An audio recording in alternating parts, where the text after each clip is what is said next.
त्वत्सेवोत्कः सौभरिर्नाम पूर्वं कालिन्द्यन्तर्द्वादशाब्दं तपस्यन् मीनव्राते स्नेहवान् भोगलोले तार्क्ष्यं साक्षादैक्षताग्रे कदाचित् त्वद्वाहं तं सक्षुधं तृक्षसूनुं मीनं कञ्चिज्जक्षतं लक्षयन् सः तप्तश्चित्ते शप्तवानत्र चेत्त्वं जन्तून् भोक्ता जीवितं चापि मोक्ता तस्मिन् काले काळियः क्ष्वेलदर्पात् सर्पारातेः कल्पितं भागमश्नन् तेन क्रोधात् एत्पदाम्भोजभाजा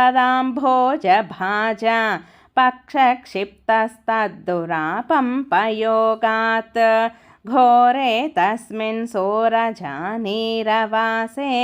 तीरे वृक्षा विक्षताः क्ष्वेलवेगात् पक्षिव्राताः पेतुरभ्रे पतन्तः कारुण्यार्द्रं त्वन्मनस्तेन जातं काले तस्मिन्नेकदा शिरपाणिं मुक्त्वा याते यामुनं काननान्तं त्वय्युद्दामग्रीष्मभीष्मोष्मतप्ताः गोपाला व्यापिबन् क्ष्वेलतोयं नश्यज्जीवान् विच्युतान् क्ष्मातले तान् विश्वान् पश्यन्नच्युतत्वं दयार्द्रः प्राप्योपान्तं जीवयामासितद्राक् पीयूषाम्भोवर्षिभिः श्रीकटाक्षैः किं जातो हर्षवर्षातिरेकः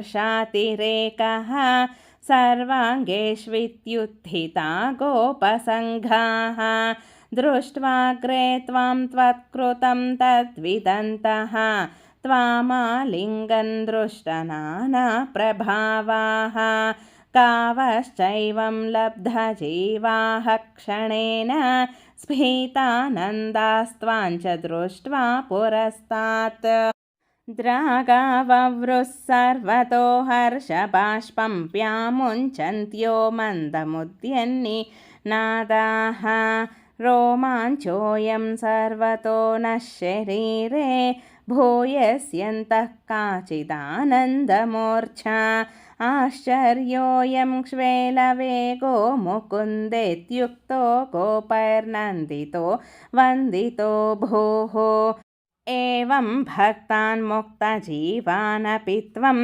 मुग्धापाङ्गैरस्तरोगां स्तनोषि तादृग्भूतस्फीतकारुण्यभूमा रोगात्पाया वायुगेहाधिवास श्रीकृष्णाय परब्रह्मणे नमः। नारायण अखिलगुरो भगवन्नमस्ते। सर्वं श्रीकृष्णार्पणमस्तु। सर्वे जना सुखिनो भवन्तु। लोका समस्ता सुखिनो भवन्तु।